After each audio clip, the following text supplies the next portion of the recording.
Designing maps for a game like Valorant is a pretty hard job. When designing a map, you need to think about so many things, and pretty quickly a map becomes either very attacker-sided or very defender-sided. I'm talking about you, Split. Why is attacking so hard on this map? But because designing a map is very complicated, Riot Games implemented a lot of clever and unique things on the maps to make them a little more balanced. So today we're gonna go over a few of these spots, so you hopefully can implement them in your competitive games. Now sit back, relax, and let's go to Bind for the first spot. On A side, did you ever notice the barrel that's standing on the back? At first glance, this looks like a very random barrel, right? You can't really hide behind this, so what's the purpose? Well, my friends, if you jump on it and crouch, you actually create a very nice head glitch spot for yourself to look to A short. And this is actually way more useful than you might think, because usually when the enemies are trying to push A short, they only need to be careful for the left side of Tetris and for Heaven. So often they will simply smoke Heaven and the truck. If the barrel wasn't there, they basically don't have to look at any other angles, and that's why this battle is so useful.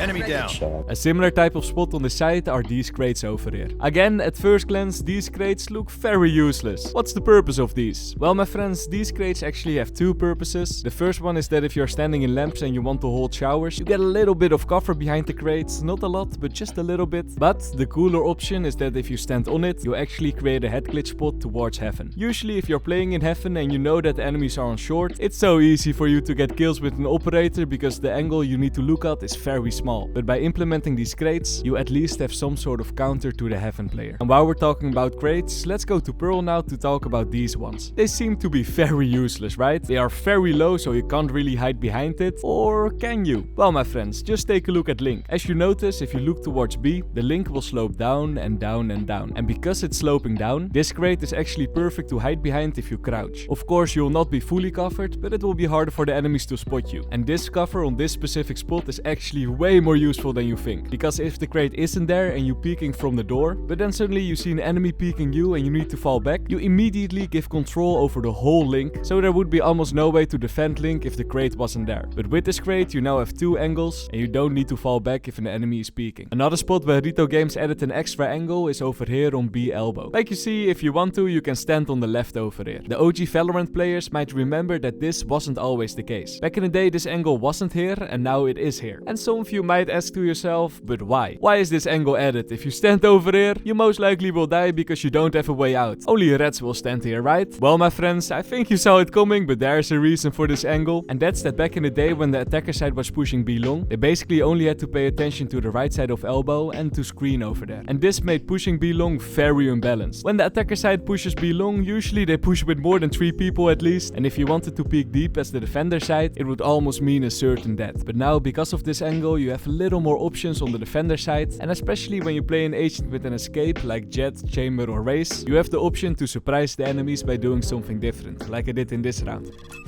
Okay, that's not all. It's you and me. Also, let's include this ISO ultimate. Does MrLowlander get the kill?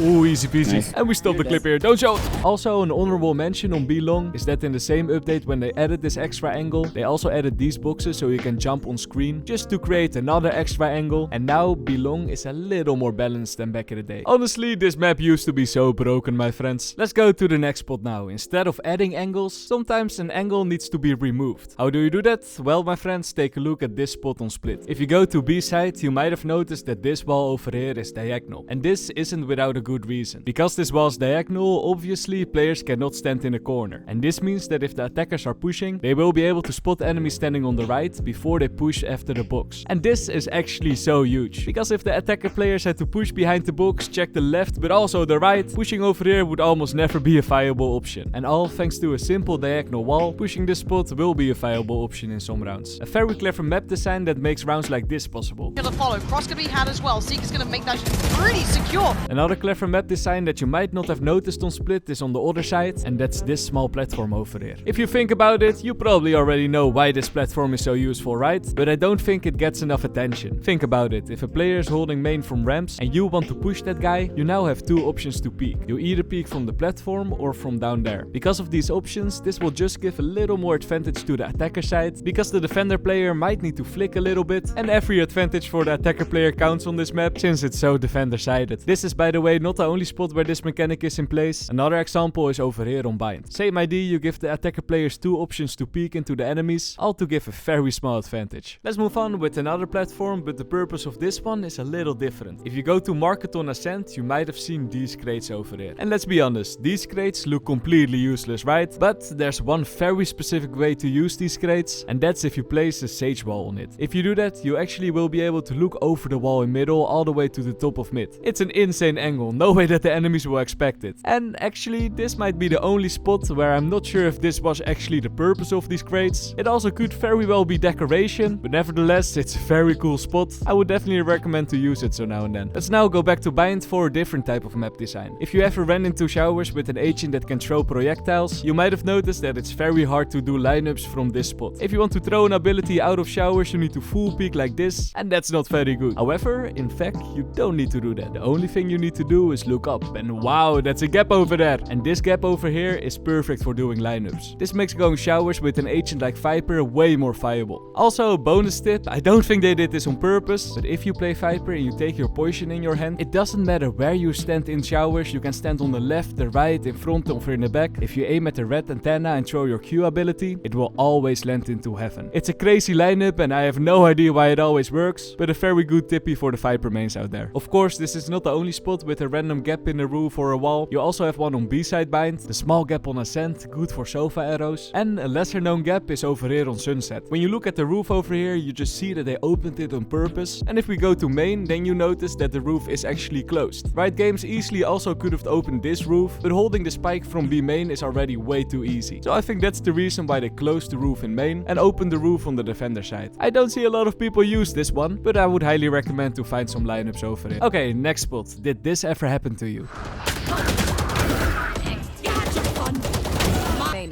Was fun. Last player.